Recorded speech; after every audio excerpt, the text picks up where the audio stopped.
এই দেখো মদন মোহন থেকে মদন গোপাল হয়ে গেলেন, এই হলো সেই মদন গোপাল, শ্রী রাধা মদন গোপালজি মহারাজ। এই দেখো এখানে এই যে এই গাছটার নিচে অদ্বৈত প্রভু বসেছিলেন। এটা 500 বছরের পুরানা গাছ, 500 বছর আগে অদ্বৈত প্রভু এসেছিলেন। এই দেন, এই জন্য অদ্বৈত বটনাম। পরিক্রমা করো, পরিক্রমা করো, পরিক্রমা করো, প্রণাম করো। পঞ্চতত্ত্ব শিরোমণি অদ্বৈত আচার্য প্রভু, দেখেন তো, এই দেখেন, এইখান থেকে স্বপ্নে আদেশ হয়েছিল, বুঝেছেন? এই স্থানে আপনাদের নজরটা আমার দিকে থাকতে হবে, হারিয়ে গেলে আর খুঁজে পাওয়া যাবে না।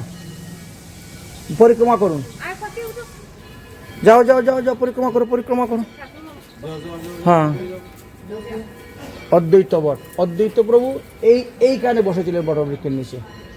তারপরে স্বপ্নে আদেশ দিলেন, আর সেই স্বপ্ন আদেশ অনুসারে তিনি সেইভাবে গিয়ে বিগ্রহ তুলে নিয়ে আসলেন।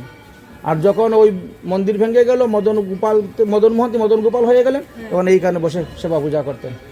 আর পরে মথুরা ব্রাহ্মণের কাছে দিয়ে নবদ্বীপে চলে গেলেন। বুঝেছ? এই জন্য এগুলো কাছাকাছি জিনিস, তো এই জন্য গাড়ি নিয়ে ঘোরা যাবে না। আর অলি গলি উপর নিচ, এই জন্য গাড়ির কাছে যেতে যেতে আমাদের 12টা বাজবে। আর এক পর্যন্ত এইভাবে ঘুরে ঘুরে আমাদের ওইদিকে দর্শন করো, ওইদিকে দর্শন করো, অপরূপ। যাও যাও যাও। কে কান্না করছে? কেন? ট্যাবলেট খাওয়াইলে না কেন? বুঝেছেন?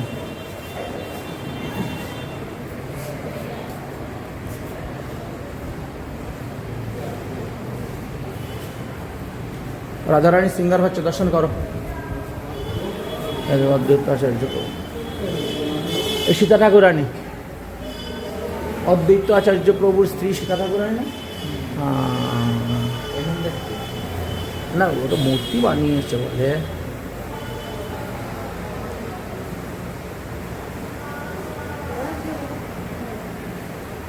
অদ্বৈত আচার্য প্রভু আর তেনার স্ত্রী সীতা ঠাকুরানী।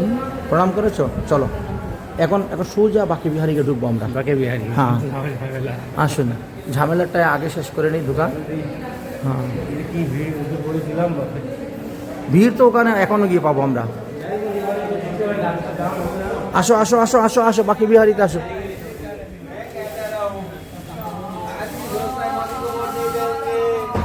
অদ্বৈত বট আমাদের দর্শন হয়ে গেল।